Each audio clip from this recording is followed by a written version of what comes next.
আজকে শেয়ার করব chicken sizzling recipe. রেস্টুরেন্টের মতো স্বাদ পেতে রেসিপিটা আপনারাও বাসায় সবাই ট্রাই করতে পারেন। বাচ্চাদের এটা খুব প্রিয় খাবার।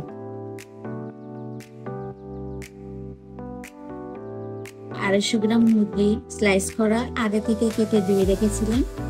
এর সাথে দিয়ে দিচ্ছি একে একে হলুদ গুঁড়া, মরিচ গুঁড়া, জিরা গুঁড়া, লবণ,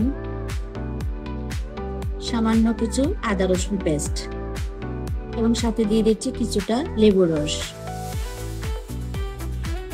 ম্যারিনেট করে কিছুক্ষণের জন্য রেখে দিব। এখন নিয়ে নিচ্ছি একটা সস তৈরি করার জন্য 2 cup tomato ketchup, soya sauce, oyster sauce,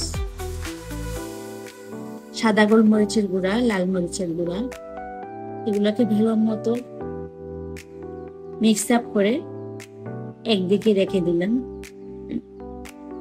chicken fry এর জন্য নিয়ে নিচ্ছি কর্নফ্লাওয়ার। এবার একটি কড়াইতে সামান্য তেল দিয়ে দিলাম।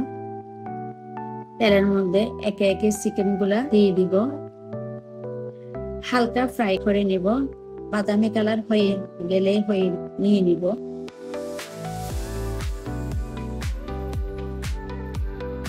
বেশি ডিপ ফ্রাই করবো না, কারণ এগুলা আর একবার রান্না করতে হবে, তাই হার্ড হয়ে যাবে, এই জন্য কম ফ্রাই করবো। কড়াইতে আরো কিছু সামান্য তেল দিয়ে দিলাম, সাথে দিয়ে দিলাম গ্রেট করা পেঁয়াজ এবং বানিয়ে রাখা সসটা।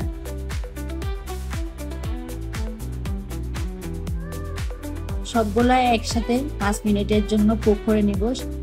সাথে দিয়ে দিলাম ফ্রাই করা চিকেনটা। 5 মিনিটের জন্য কুক করে নিয়েছি।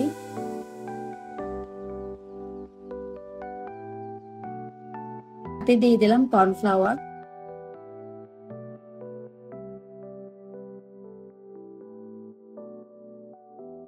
পাস হয়ে গেল আমাদের চিকেন সিজলিং।